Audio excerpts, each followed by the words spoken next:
Hello అండి, welcome to SMS foods. ఈరోజు మనం పిల్లలకి ఎంతో ఇష్టమైన ఆలు కట్లెట్లు చేసుకుందాము. దీనికోసం ముందుగా ఒక అర కేజీ బంగాళదుంపల్ని ఉడకబెట్టుకుని పీల్ తీసుకుని ఇలా తురుముకోవాలి. ఇలా తురుముకోవటం వల్ల మనకి గడ్డలు అనేవి లేకుండా చాలా స్మూత్గా అవుతాయి బంగాళదుంపలు. మనం చేత్తో మెదిపితే ఎంతైనా గడ్డలు ఉండిపోతాయి.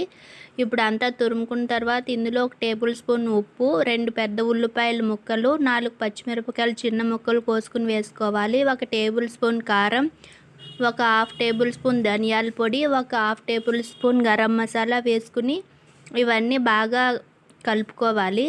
ఇలా కలుపుకున్న తర్వాత ఇందులో కొత్తిమీర కూడా వేసుకుని 1 టీ గ్లాసుడు కార్న్ఫ్లోరు, 1 టీ గ్లాసుడు వరిపిండి వేసుకుని, పిండి లూజ్గా ఉంటుంది బంగాళదుంపలు కదా, అందుకే ఇలాగా గట్టిగా కలుపుకుని మనకి ఇలా ముద్ద అయ్యేలాగా కలుపుకోవాలి పిండి వేసుకుని.